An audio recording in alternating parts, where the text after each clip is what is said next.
Lux presents Hollywood.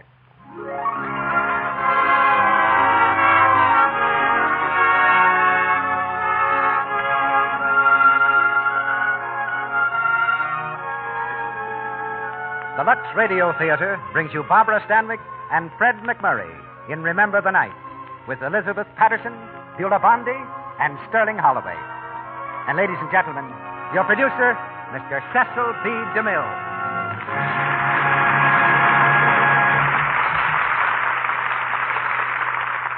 Greetings from Hollywood, ladies and gentlemen. Fine acting, a good story, and superb direction each contribute to the success of a motion picture.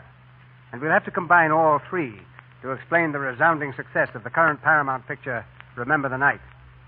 As it happens, I take a personal pride in the success of this picture, because Mitchell Lyson, who directed it, served his apprenticeship with me.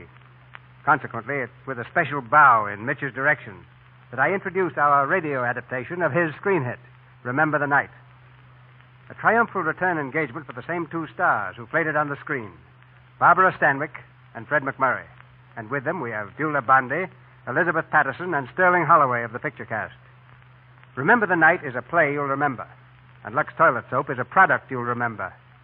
When our feminine listeners remember to think of their appearance, and that's at least, part of the time, they know Lux Toilet Soap is a real aid to loveliness. Just why Barbara Stanwyck and Fred MacMurray have never been teamed before is one of Hollywood's unsolved mysteries. But the results in this picture call loudly for more of the same. So we were very insistent on having these stars of the picture in our production tonight. Barbara dropped in to visit my Northwest Mounted Police set, but I sent her home right away to get her script of Remember the Night. And I had to break into something to get Fred MacMurray. I had to break into his vacation in Mexico. It was the same vacation which we interrupted a few weeks ago to bring him back to this microphone. However, he took our persecution very amiably and buckled right down to work. Ordinarily, I don't suppose a courtroom is the most promising place in the world for a love story, especially if the party of the first part is the prosecutor and the party of the second part is the girl on trial. But Remember the Night is delightfully original from beginning to end, with a love story that begins in a law court. So once more, it's curtain time in the Lux Radio Theater as we start Act One of Remember the Night, starring Barbara Stanwyck as Lee Leander, Fred MacMurray as John Sargent, with Beulah Bondi as his mother, Elizabeth Patterson as Aunt Emma, and Sterling Holloway as Willie.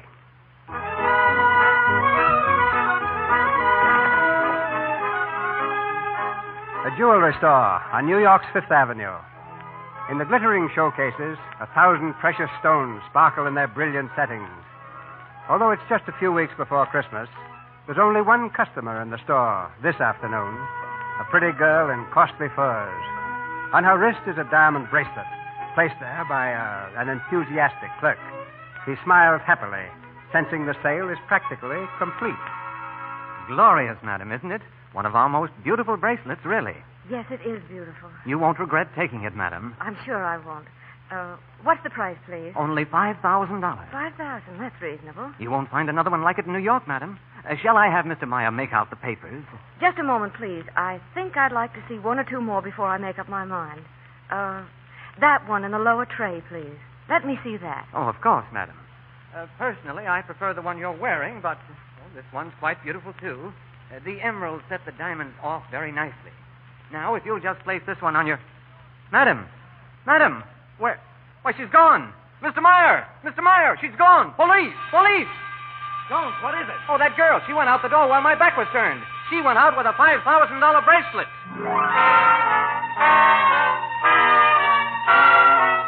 Calling car number 17. Pickup girl about 23 years. Dark complexion, silver fox furs. Vicinity 5th Avenue, 54th Street. Search for diamond bracelets stolen from Meyer and Company. That is all. Hello. Oh, this is Officer Cassidy reporting to headquarters. Say, we picked up that girl on call 17. Yeah. Caught her cold with the goods in a hot shop over on 3rd Avenue. She was trying to pawn the bracelet. Yeah. Okay. I'm bringing her in now.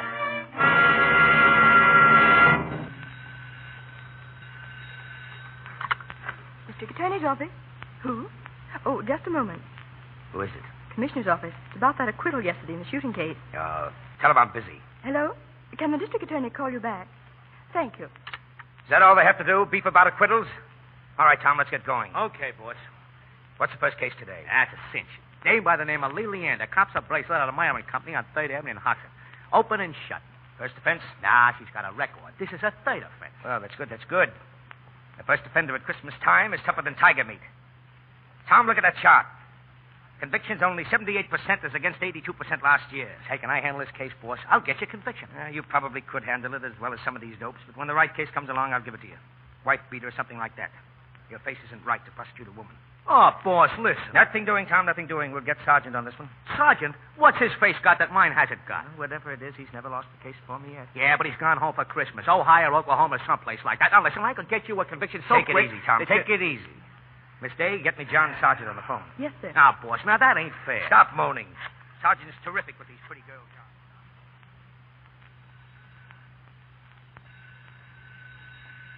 Oh, Mr. Sergeant. Mr. Sergeant.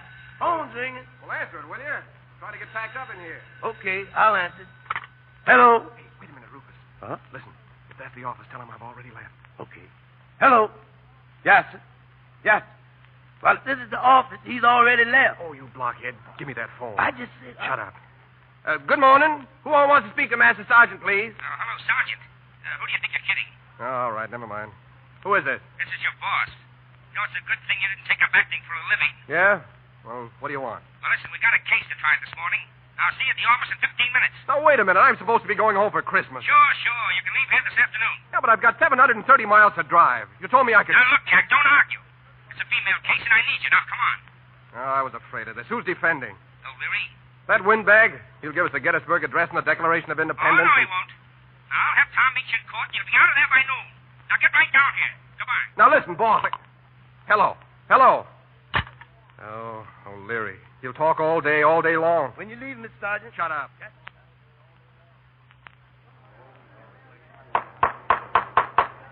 Quiet, please. Proceed with your summation, Mr. O'Leary. Thank you, Your Honor. Ladies and gentlemen of the jury, during the course of this trial, you've heard the prosecuting attorney, Mr. Sargent, attempt to prove that a valuable bracelet was taken from the premises of Meyer and Company by the defendant. All this has been a waste of time, ladies and gentlemen of the jury, of your time and mine. Time we could spend to better advantage in last-minute Christmas shopping. At least I know that's what I'd like to be doing. May it please the court, we object, Your Honor. The jury's Christmas shopping has nothing to do with the case. Objection sustained. I withdraw the illusion, Your Honor. Ladies and gentlemen, when I say that time has been wasted, I mean the state has gone to great lengths to prove that Anna Rose Malone, sometimes known as Lee Leander, Sometimes known as a lot of other things. did on the afternoon of December 3rd walk out upon Fifth Avenue with a bracelet which was still the property of Meyer and Company. To prove something she freely admits, as if the proof of this constituted a proof of guilt. Since the dawn of civilization, ladies and gentlemen of the jury, since the beginnings of jurisprudence, wise men and women have refused to be hoodwinked by circumstantial evidence. The contents of a whiskey bottle... Hey, Jack, I don't like a smile on that jury's pan. All juries get soft-hearted at Christmas, Tommy. If you ever get a case to prosecute and you see that peace on earth, goodwill toward men look come in their eyes, get a continuance. Even if you have to fall down and tell the judge you ate green apple. Believe that a young woman walking out of a store with something not her own is necessarily an evildoer. Oh, how flimsy is this argument. How unfair. But on it, and because of it, you have been asked to take away the liberty of a fellow human being. Now, the truth is simple. The bracelet was removed during a temporary loss of will and consciousness, now known as schizophrenia, but formerly known as hypnotism. Holy mackerel, that's a sweet one. Hypnotism. Shut up, Tommy. You mean you're not going to object? Shut up. He's just postponed the case till after Christmas. Yeah? How do you figure that? Hypnotism. Yes, I said hypnotism, and that's exactly what I meant. Ladies and gentlemen of the jury, I want you to gaze upon this girl's face. Is this the face of a hardened criminal? An outcast from society? No. But the prosecution would have you believe that she willingly and in her right mind stole a bracelet. Ladies and gentlemen, let me tell you what really happened. The truth.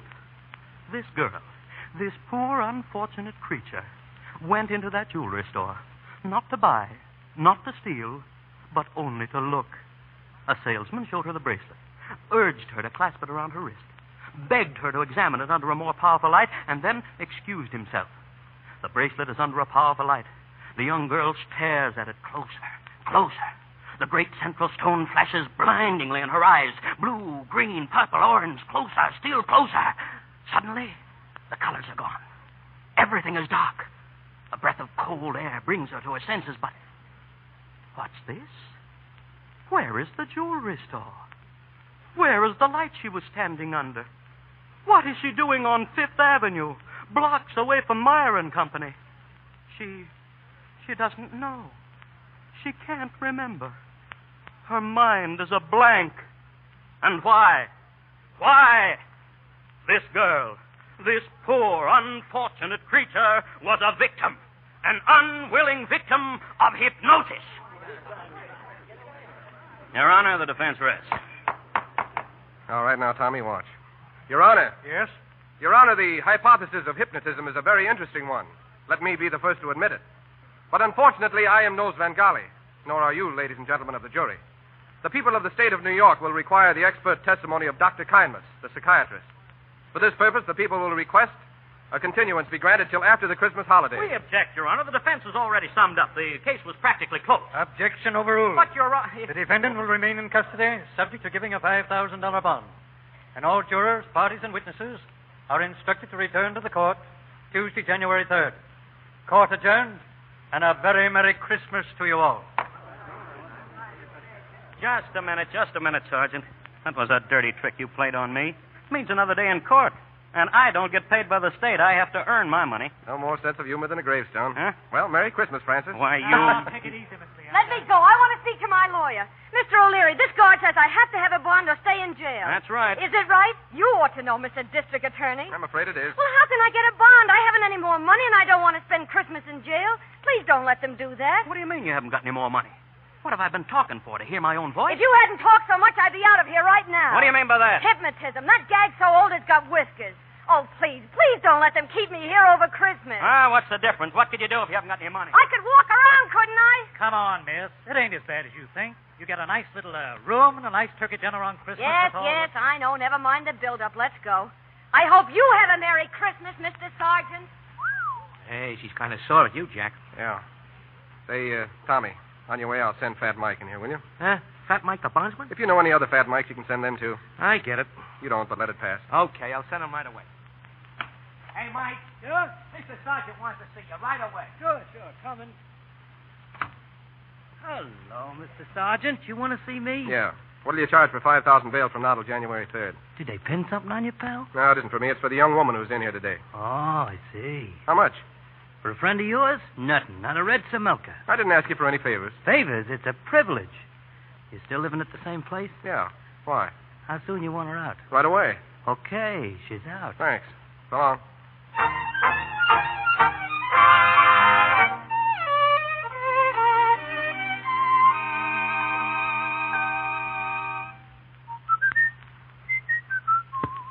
Hey, Rufus, you got those other grits packed? Rufus! Yeah, I am, boss. What's the matter with you? She's here, boss. Who's here? I don't know. Then how do you know she's here? I just let her in the living room. You let who in? The lady. You mean there's a lady here in the apartment? Yes, sir. Well, what'd you let her in for? I told you I wasn't home to anybody. Yes, sir. I told him that. But he shoved the door open anyhow and pushed the lady in with his compliments. Who did? A man, Fat Ike. Fat? You mean Fat Mike? Yes, sir. He's showing thin Mike. What did he bring her here for? I don't know. Guess I'll have to go and speak to her. Yes, you will. Well, hello. Hello. What are you doing here? I don't know yet, but I've got a rough idea. Well, anyway, I'm glad you're out. Mm-hmm. Now what do I have to do for it? Well, for one thing, you could say thank you, but if that doesn't fit in with your plans, just skip it. My motives in this Here matter... you are, if you- boss. Here's the drinks. What drinks? I didn't tell you... Got some soda, miss? Thanks. Drink, boss? Get out of here. Yes, sir. Yes, sir. I know. You know, one of these days, one of you boys is going to start one of these scenes differently. And one of us girls is going to drop dead from surprise. What are you talking about? I suppose you do this with all the lady prisoners? Oh, yes. My life is just one long round of whoopee. Well, you're in a good spot for it. Wonderful. I have only to wave a finger and I can satisfy my slightest whim. And I suppose if anybody says no, you just put them right back in the cooler. That's right. Now, look. When court reconvenes, I'm going to try to put you in jail for a good long time. That's my business. But you haven't been convicted yet, so I don't see why you shouldn't enjoy Christmas like the rest of us. That's why I told Mike to get you out. And bring me up here. I did not tell him to bring you up here. Then why did that gorilla bring me up here? Because he's got a mind like a sewer. Thanks. Now, look.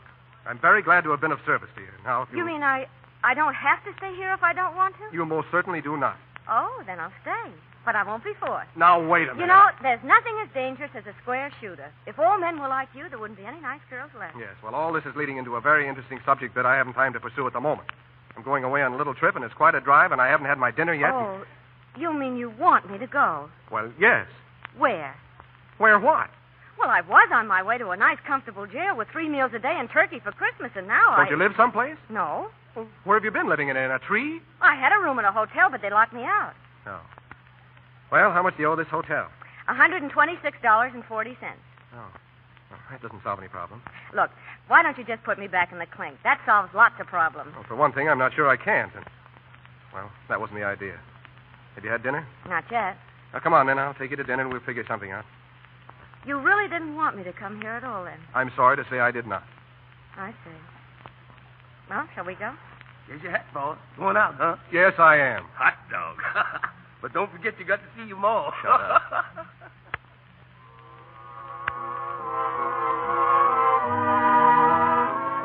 Want anything else? No, thanks. It's been nice up to now. Yeah. You know, I was thinking I might lend you my apartment while I'm away. Oh, that sounds like a play, doesn't it? Yeah, sounds like a flop. Don't worry about me. I can always chisel a hotel for a week or so. That's a nice, cheesy idea. Well, I'm not going to sleep in the subway. And as far as the holiday's concerned, I guess I'll get plenty of that when you get through with me. Oh, not that I mean it in a disagreeable way, you understand. I understand. Your business is your business. Of course, some people wouldn't care for that kind of business, but somebody has to do the dirty work. Thanks. Just too bad it had to be somebody as nice as you. How long have you been swiping things? Always. Have you been caught before? Uh-huh. Did you take things you didn't need? Sure. In the presence of beautiful things, did you feel a sudden irresistible urge to take them in your hands and hurry away with them? Oh, you mean was I hypnotized? No, I mean maybe you're a kleptomaniac. Oh, no. They tried that, though. Now, you see, to be a kleptomaniac, you can't sell any of the stuff afterwards or you lose your amateur standing. I don't understand it. I don't think you ever could understand because your mind is different. Right or wrong is the same for everybody, you see, but the rights and the wrongs aren't the same. Oh, that's ridiculous. Is it? All right, try it like this. Suppose you were starving to death. Yeah? And you didn't have any food, and you didn't have any money, and you didn't have any place to get anything. Mm-hmm. And there were some loaves of bread out in front of a market, and, well, now remember, you're starving to death, and the man's back was turned. Would you swipe one? You bet I would. That's because you're honest. You see, I'd have a 6-course dinner at the table d'hote across the street and then say I'd forgotten my purse. Get the difference? I think you're way smarter. Yeah, that's it. We're smart. Very smart. Well, we're all finished. Waiter, check, please. Right away, sir. Well, Miss Leander, I got a couple of extra bucks I don't need. Here's my Christmas dinner I promised you, and a room and a couple of breakfasts. Oh, thanks. Thanks a lot. Check, sir. Oh, here you are. Oh, will you ask the band to play my Indiana Home? Oh, yes, sir. I'll ask them. Thank you. Why do you want them to play that? Because that's where I'm going. No. Are you a Hoosier? Yeah, Wabash, Indiana. That is a farm just outside of Wabash. Wabash, Indiana? Oh, no wonder I like you. I'm from Eltonville. No. Uh-huh. Why, that's only about 50 miles from... Yes, sir? Well, I'll be darned. And we have to come here and meet like this. Funny, isn't it? So, you're going back home, huh? Yeah, I go home every Christmas. You do. Oh, gee, that's great.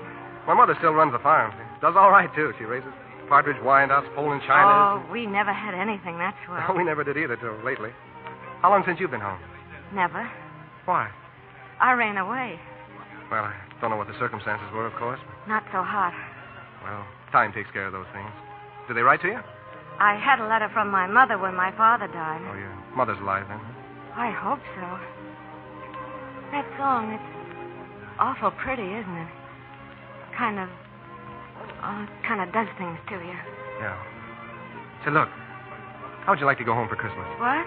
I mean it. I could drop you off at your place and pick you up on my way back. Home? Oh, gee, I don't know. Oh, come on, it'll do you good. What do you say? All right. Unless, aren't you afraid? Afraid of what? How it might look. Rising young district attorney and me.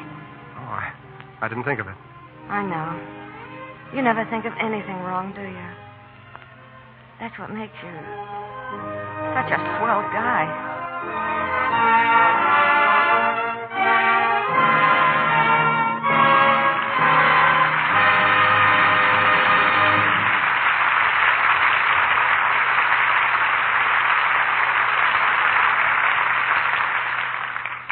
curtain falls on the first act of Remember the Night with Barbara Stanwyck, Fred MacMurray, Elizabeth Patterson, Beulah Bondi, and Sterling Holloway.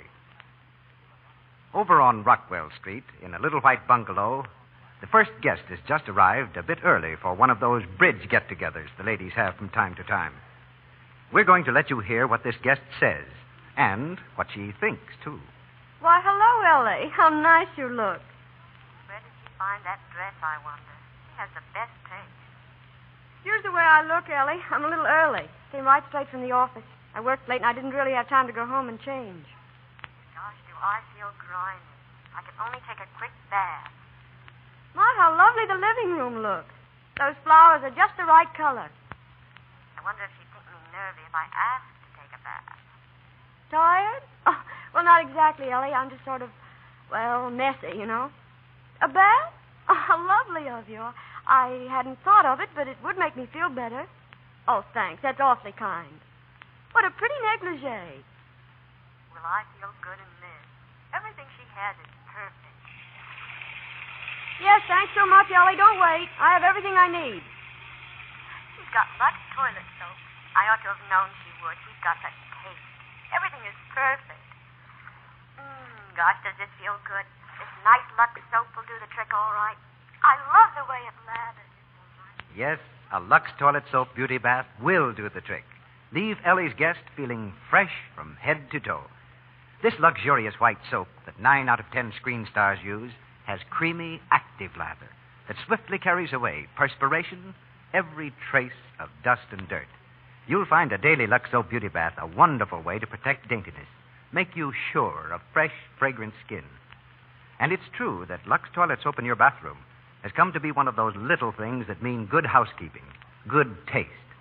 The superlative quality of this fine white soap, its delicate, distinctive perfume, makes it a joy to family and to guests. It's luxurious, and yet not a luxury. For it's sold by so many thousands of cakes that its price is kept low. Now, the economical way to buy it is 3 cakes at a time. And you might try leaving a cake you aren't using in among your linens or underthings. It'll leave them delightfully fragrant. Now, our producer, Mr. DeMille. Act 2 of Remember the Night, starring Barbara Stanwyck as Lee and Fred MacMurray as John Sargent, with Beulah Bondi as his mother, Elizabeth Patterson as Aunt Emma, and Sterling Holloway as Willie.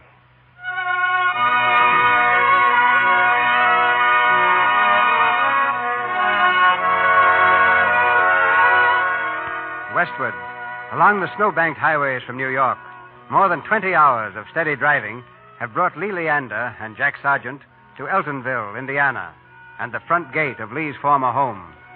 A bright moon softens the outline of the ramshackle house that stands cold and dark on the outskirts of the town. From within the house comes the warning wail of a dog as Jack swings the car up to the sagging front porch.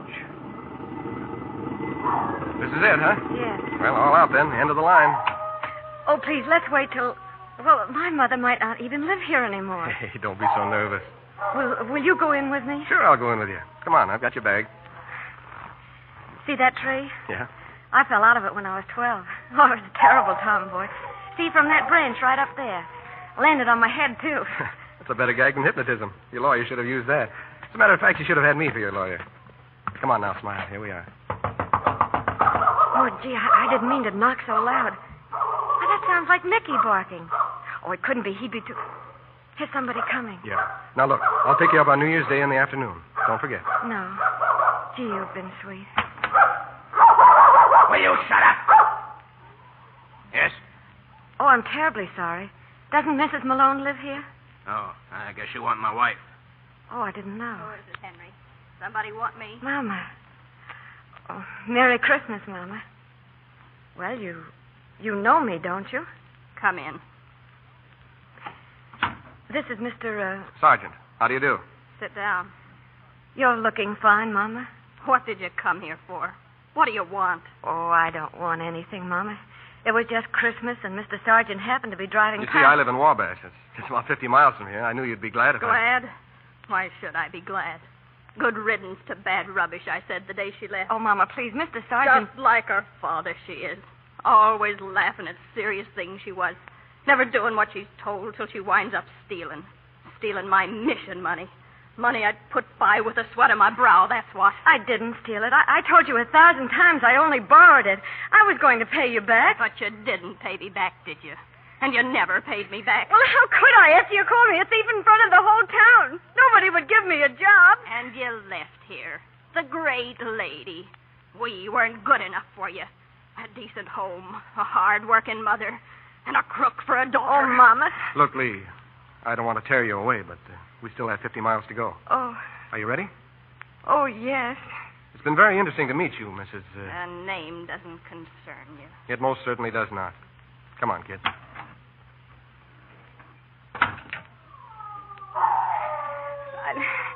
I've forgotten how much that woman hates me.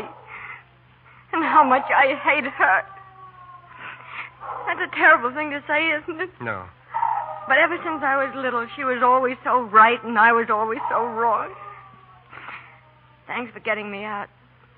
I'll stay anywhere. Any old place will do if I'm far enough away from her. Hey, take it easy. I wish I'd broken my neck when I fell out of that tree. A little too late to think about that now, isn't it? You won't make me stay in Nelsonville. You'll find me a room somewhere else. Sure I will. Any old dump will do. That's just what you're going to get. It's only got one window, and the mattress is stuffed with rocks, and it's got a painting of the cross-eyedest old man you ever saw in your life. How do you know? How do I know what? Oh, that my grandfather was cross-eyed? You mean you're taking me home with you? Why not? Oh. Well, forget. Now what?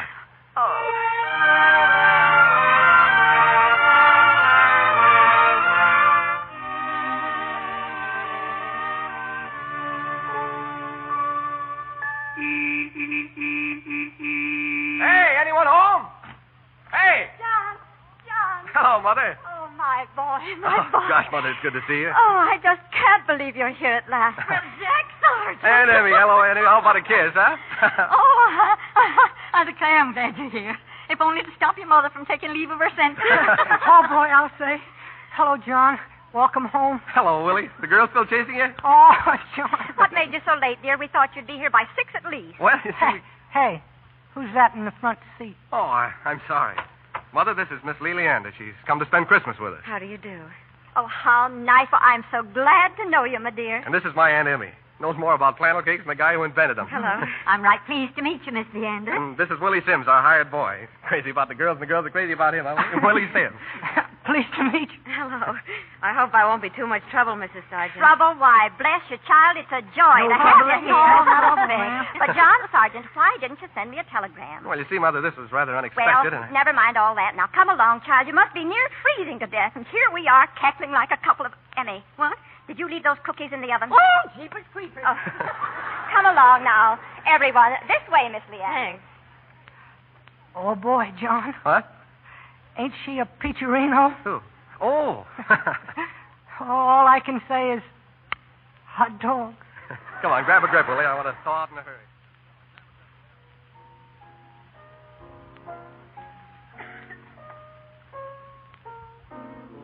Go on, Jack. Now, don't stop. Play that other piece you used to do so good. I can't remember it anymore, Mother. Oh, well, try, dear. Don't you think he plays nice, Miss Leander? You don't have to answer that, Lee. I had $14 worth of piano lessons once, and they've never forgotten it. Willie, hand me that popcorn. We've got to have it all strung for the tree tomorrow. Yes'm, here you are. Well, yeah, you can help me. You haven't done a thing all night. Oh, gee, didn't I help Miss Leander with all them dinner dishes? You should have done them yourself, Willie. Miss Leander's a guest. Oh, I like doing them, Mrs. Sargent. I've lived in hotels and places so long I haven't been around the house as much as I'd like. Your folks dead, Willie. ma'am? Oh, I don't mind. My father's dead. My mother's remarried. Well, that's too bad, my dear. I always say it's so hard on the children. It just isn't the same with a new parent. Go on, Jack. Now, just one more piece. No, that's all the next year, Aunt Emmy. Oh, please, dear. I'll play you a piece if you want. Oh, that'd be fine. Oh, gee, can you play? Well, I used to play in the dime store. What would you all like? It doesn't make any difference. I can sing The End of a Perfect Day. Now, Willie. Well, I can. So can everybody else, Willie. The end of a perfect day. I think I remember it. Oh, boy. Give us a downbeat, please, Miss Leander. When you come to the end of a perfect day and you sit alone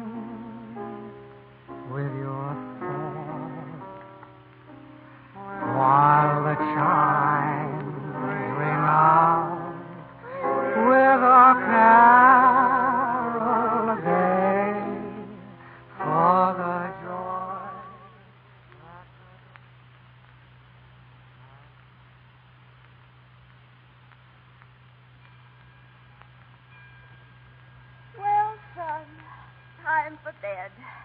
Gracious, the evening's gone past. The rest went up long ago. Wait, Mother. There's one thing you must be curious about. What, dear? Miss Leander. Yes? I don't know whether to tell you this or not, but I don't like to bring somebody under your roof without you knowing exactly who she is. Oh, John, I think I can guess. What?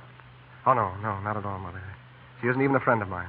Well, she certainly should be. I think she's charming. She is charming, Mother, but...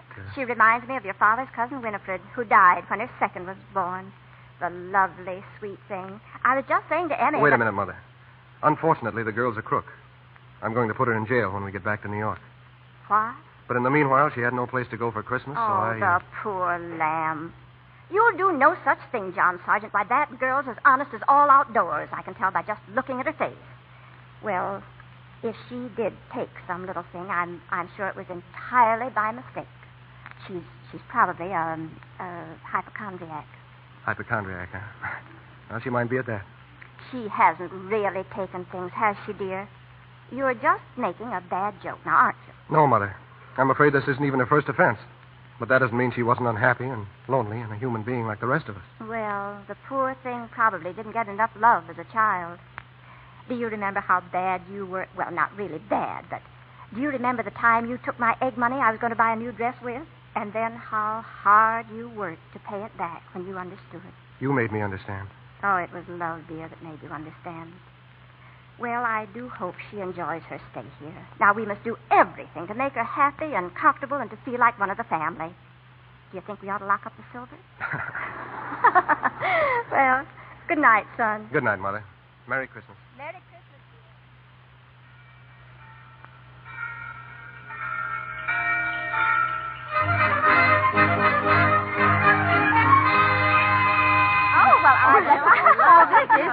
I've never seen so many presents in all my days. Well, here's another one for you, Mother. For me? Oh, John, another bottle of perfume. Ecstasy, too. Well, I haven't even started on that bottle of ecstasy you gave me last year. And Aunt Emmy, here's a present for you. Willie, what have you got there? I don't know yet. Getting her open. Why, Jack. Huh? What? Oh, what's this supposed to be? Why, A nightgown, Emmy. Oh, Jack Sargent, you ought to be ashamed of yourself. Gee, you can see right through it. Really lovely, isn't it? Gee, we've got all our stuff open, and, well, I'm sorry about the present situation, Lee. If we'd only known sooner. Why, John, there's some presents for Miss Leander over there on the sofa. Oh. Why, of course, Jack, you must have forgotten. Oh, well, guess you can always trust Santa Claus. 3 packages later here. Merry Christmas. Oh, no. Oh, you shouldn't have gone to all that trouble. Open them up now, dear. Oh, what a lovely pincushion. It's so pretty. Oh, it's nothing at all. Just scraps and things I've been collecting for years. Here's the next one. Very Merry Christmas to Miss Leander from Jack's Aunt Emmy. Stockings. Oh, thank you so much. Bed socks. Oh. Not so fancy, but wonderful on a cold night for a spinster lady. Oh, it's awfully sweet of you all. Here's another, Miss Oh, Leander. no, not really. Yeah. Who's that from, Willie? From you big dunce. Don't you remember anything? Well, but I didn't. Gracious sakes. Oh, perfume. Oh, thank you. Oh, it's nothing, just a bottle of perfume. And ecstasy, too. Yeah, that's right. Oh, you're all much too kind. I don't think I've ever met anyone so thoughtful and... Oh, nonsense, child. We're so happy to have you and so anxious for you to enjoy your stay. Of course, there isn't much to do here, except tonight we're bobbing for apples, and tomorrow the young folks have a treasure hunt, and Thursday's the charity bazaar. Then we rest up for a day. And the next day is New Year's. That's the big event. And this year we're having a real old fashioned barn dance like the Hicks were supposed to be. That's all there is. Farmers' wives don't die of boredom anymore. They die of heart failure.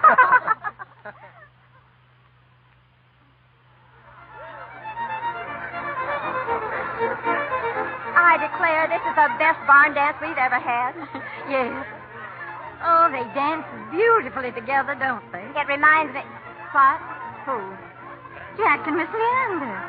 Like they were made for each other. If you're hinting that John's in love with her, well, he isn't, Emmy. Fiddlesticks, Lucy. Fiddlesticks. She's in love with him, too. I tell you they're not. You don't know anything about these things, Emmy.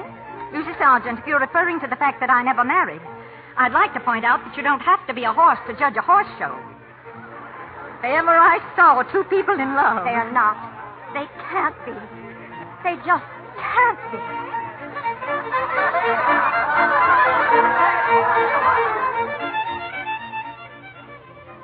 Almost over, isn't Yeah, just about. We'll be pulling out for New York in the morning. And the third will be one day nearer. The third? Mm-hmm. Oh, you mean that third? When my case comes up again. I hadn't thought of it. I have. But you've all been so sweet, no matter what happens after we get back. It won't matter so much. I'll have some wonderful memories. So will I. Ladies and gentlemen, I have the honor to wish you all a very happy New Year.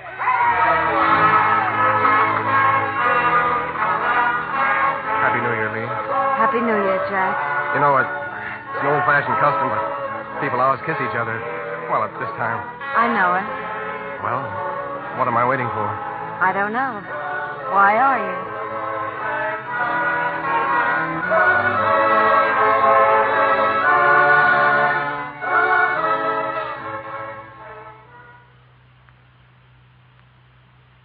Well, 6 o'clock comes right early, children. You better get your sleep. What time's breakfast, Aunt Emmy? Time for you to leave early. What'll it be? Flannel cakes or fried mush? Well, how about it, Lee? Oh, I think we'll ride better on the mush. Fried mush, then.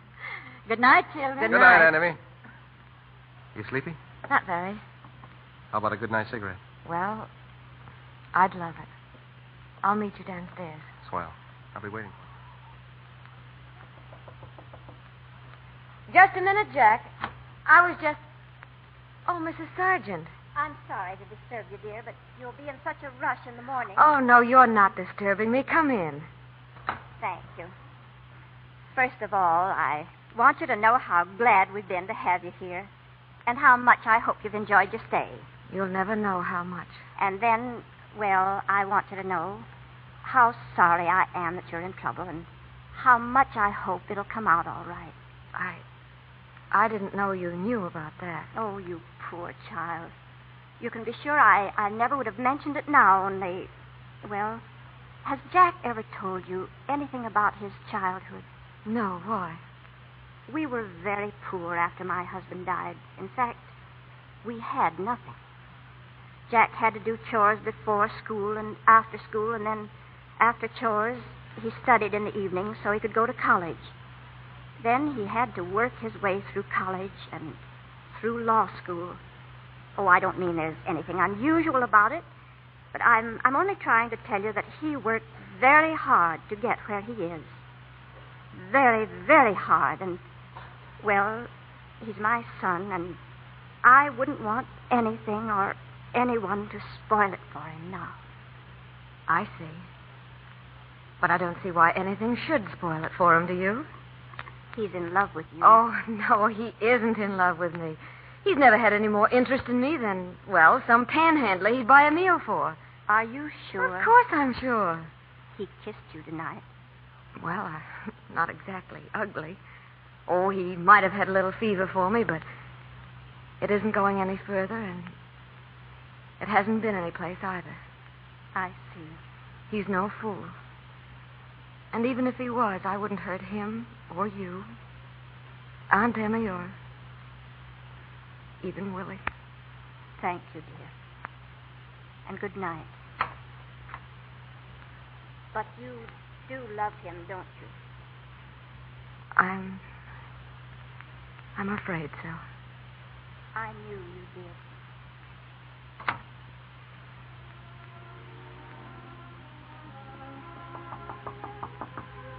Lee? Lee? Yes? How about that good night cigarette? No. No, thanks. I'm too sleepy. Oh, okay. See you in the morning. Good night. Good night. I'll see you in the morning.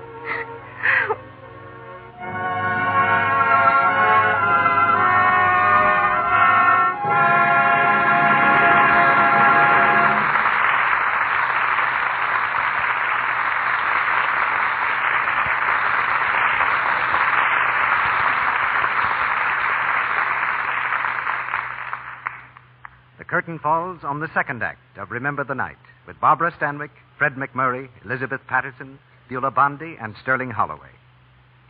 Before our stars return in Act 3, let's hear from our studio reporter, Libby Collins. Well, Mr. Rourke, I'm much impressed with the young Warner Brothers star who's attracting a great deal of attention right now, Jane Wyman. Oh, yes, Jane Wyman. Say, she did Warner Brothers proud in Brother Rat and the Baby. And let's see. And in Angel from Texas, a new picture which will be out in a few weeks.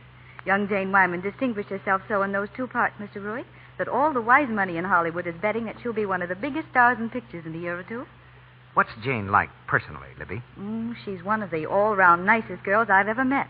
And a regular dynamo of energy. In fact, her nickname at the studio is Dynamite. That's interesting. She's just been married to Ronald Reagan, who has a romantic interest in several pictures. Yes, I remember that. Incidentally, Jane is another of that army of models who've made good in pictures. She makes good use of that experience now by designing her own clothes. Do you know what a Hollywood makeup man told me about Jane Wyman? Oh, what was it, Libby? That she's one of the most naturally beautiful girls in Hollywood. And so I thought what she has to say about complexion beauty ought to be especially interesting. Well, I think you're right about that, Libby. What does she say? She says she thinks the most important single thing a girl can do for her complexion is to use Lux soap every night at bedtime for an active lather facial. Jane says she herself never misses out on this, no matter how tired she is. It only takes about 3 minutes, and she sleeps better because her conscience is clear. She knows she done right by her skin. Thank you, Libby. It's evident that Jane Wyman is a clever little girl. She's not going to risk spoiling her complexion, the good looks that mean so much to her success, through carelessness. Now, what about your complexion? Is it as lovely as it ought to be? You'll find Lux Toilet Soap a wonderful beauty aid. You'll find, if you use it regularly, this soap with active lather really works. Now, perhaps without realizing it, you've been careless about removing stale cosmetics, dust, and dirt. And so your skin is, well, not what it might be. Why don't you make sure of thorough cleansing? Why don't you begin tonight to give your skin the gentle beauty care that Lux Toilet Soap's active lather gives?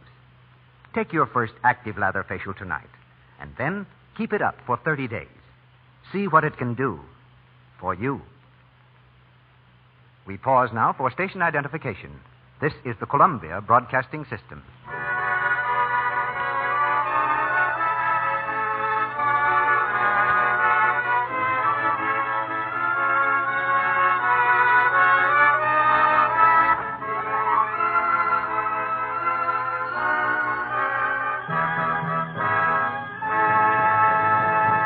The curtain rises on the third act of Remember the Night.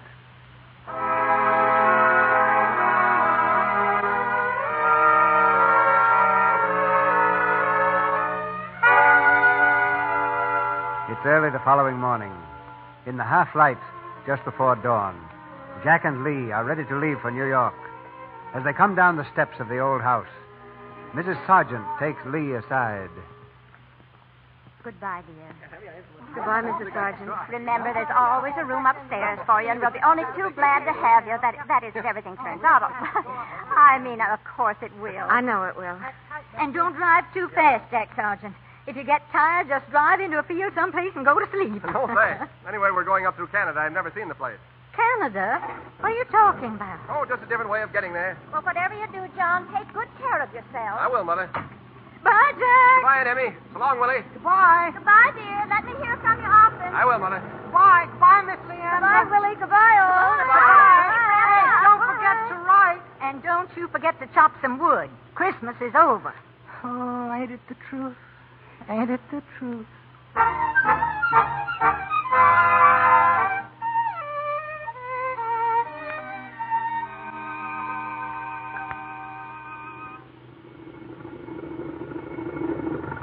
What's the idea of stopping? Lee, do you know where we are? Of course.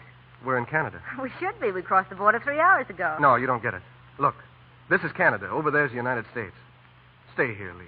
Don't go back. Oh, stop talking nonsense. It isn't nonsense. I'm not a policeman. I can't make you go. Is your conscience gnawing at you? What do you think it was when I got bail for you? Oh, that seems like 80 years ago.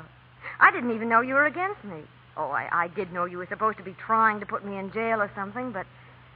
Oh, you were so gentle about it. Yeah, that's part of the technique. If you don't treat a woman with kid gloves, every man on the jury wants to punch you in the nose. And you have to handle the jury with kid gloves, too. You'll get it right in the verdict. You know, it's very hard to put a woman in jail no matter what she's done. I'm supposed to be kind of a specialist at it. No, you're not. Sure I am. You're just trying to make me hate you so you won't feel so bad when you give me the business, aren't you? Look, are you going to stay in Canada? A fine district attorney you are, telling me to jump bail. You know I love you, don't you? Don't say that. And you love me. No. I suppose that's why you've looked at me the way you have, kissed me the way you did. And why your hand has always found mine and mine has always found yours whenever they were anywhere near each other. Oh, Jack, don't be a fool. Look, I'm only human. But you've got to remember how hard you worked to get where you are. You've got to think of the hours and the days and the years you spent getting through college. I see. Mother's been talking Well, to why you. shouldn't she? She got everything to be proud of. And you've got to be proud and think about it, too, instead of telling people to jump bail Lee. and tell... I love you, Lee. Oh, Jack. I love you. Oh, darling. It'll be awfully hard to lose you. You know what I wish? What? I wish the case was over and you'd been acquitted. And... Oh, then you shouldn't have had it postponed. Yeah. If I hadn't, I'd never have met you. That's true. So the case is dismissed and you've been acquitted. Not good. And I pull out a marriage license. Oh, gee. And we march right into the judge's chambers and have him marry us. You know, you're talking like a madman, don't you? Yeah, I guess so. Come on, let's go.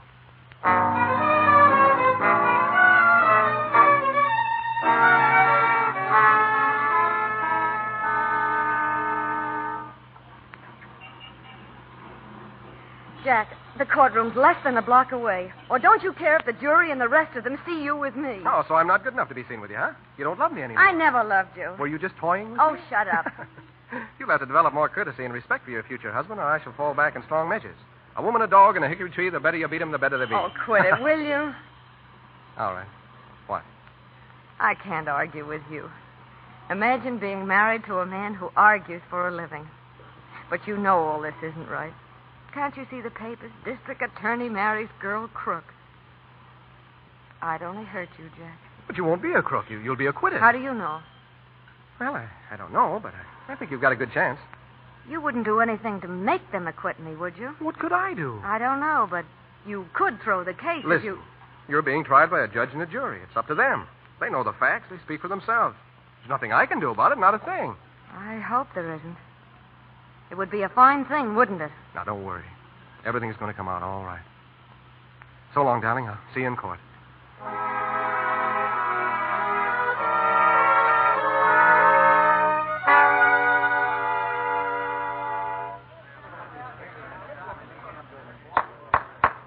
You may proceed, Mr. Sergeant. Thank you, Your Honor. I will if this jury will let me. They've been mumbling to themselves all morning. I'll take care of the jury, Mr. Sergeant. Thank you.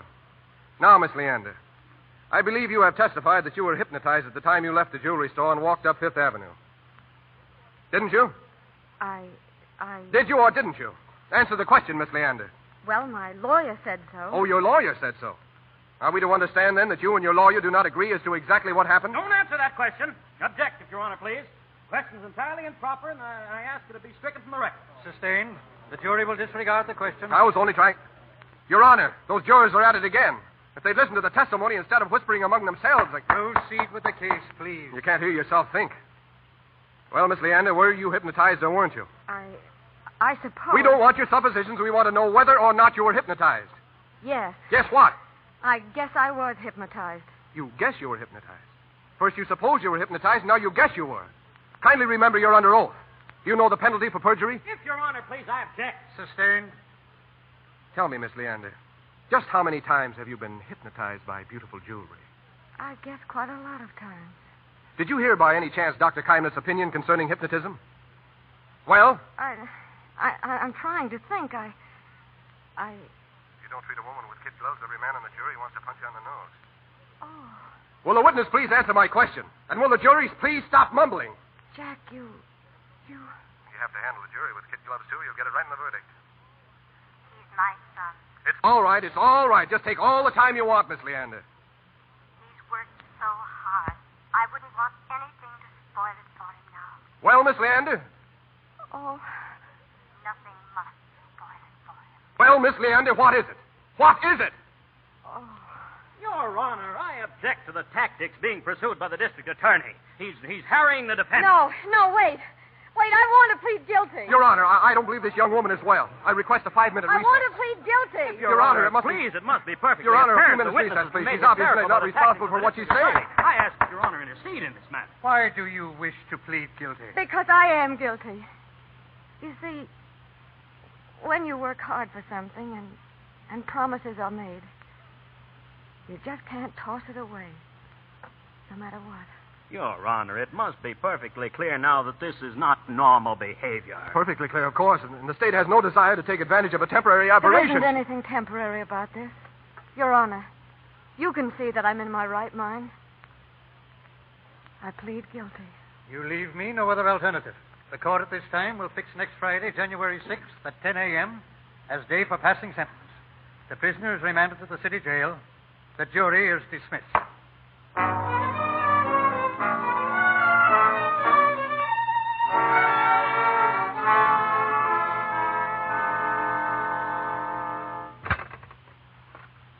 Mr. Sergeant, to see you, Miss Leander. All right. This way, Mr. Sergeant. 10 minutes. Hello. Do you realize what you've done? Yes. Do you realize it can't be undone? Yes. You understand there's no appeal. Nothing but jail. How long will I get? Oh, how do I know? Maybe not very long, but if you'd kept your trap shut, you wouldn't be in here at all. Well, there wasn't anything else to do. You're so strong, and you argue so well, and I love you so much. Yeah, you certainly proved that. I'd always do what you wanted, even if it wasn't good for you. I'd never have a chance against you, and you'd never have a chance with me. Like just now when you were trying to lose the case. Oh, aren't you ashamed? Oh, stop it. Oh, I know what you were trying to do. Save little Jackie's career from the bad, bad woman. Don't you think I'm the best judge of what's good for me and what I want most in this world? No. And while you were making your big gesture, did you stop to think how much you'd be hurting me? Do you think I'll stop loving you just because they lock you up with a bunch of hoodlums and hopheads for the next few years? I'm not much better. Well, you were good enough for me.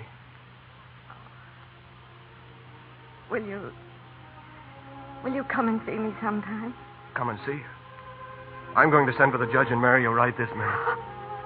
Oh, no. Thanks, but if you still wanted me afterwards, you'd be a sucker if you did, but if you did, it wouldn't be the same. I'd be all square, and you would have had plenty of time to think things over. I don't have to think. I'll be waiting for you, Lee. No matter how long it is, I'll be waiting. Jack, will you stand beside me and hold my hand when I'm sentenced? You know I will. Then I won't be afraid. It'll be kind of like a marriage at that, won't it? And the other part won't be so bad. Or so long. With your voice always in my ear. Your smile always before my eyes. And the feel of your hands always in mine. Oh, Lee. I love you so. I love you so.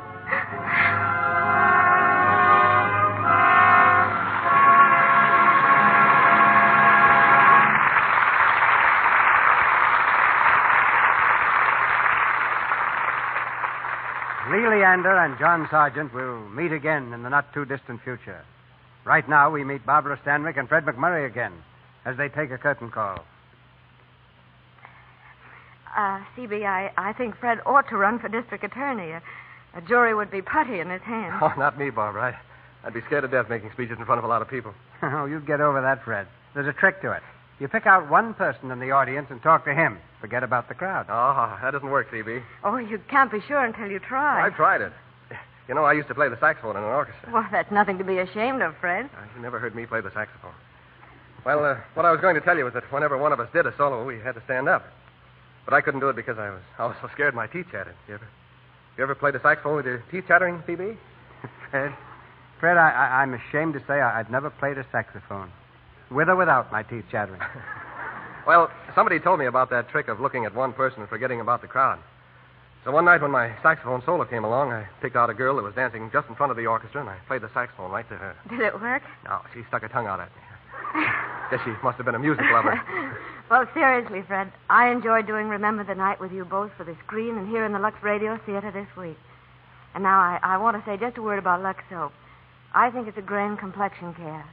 I wouldn't be surprised if I said something like that before, CB, but It's still true because I still use Lux soap just as I have for years. I'll never get tired of hearing you say that, Barbara. What's the play for next week, CB? Next Monday night, our play is the great motion picture hit, Love Affair. And our stars will be Irene Dunn and William Powell. Love Affair, produced by Leo McCarey for RKO, is one of the finest love stories the screen has given us in many years. A drama that begins on shipboard and ends, well, I'll leave that for next Monday night, when we'll have William Powell and Irene Dunn as the lovers in our production of Love Affair. I'll take 2 seats on the living room aisle for that one, C.B. Good night. Good night. Good night. Good night. The jury finds you both guilty of a great performance.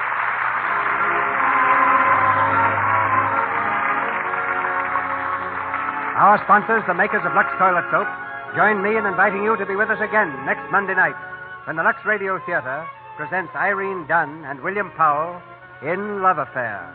This is Cecil B. DeMille saying good night to you from Hollywood.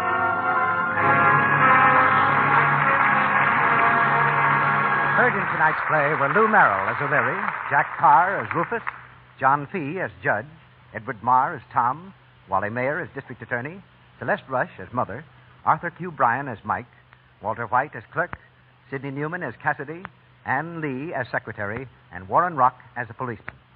Our music was directed by Louis Silvers, and your announcer has been Melville Ruick. This is the Columbia Broadcasting System.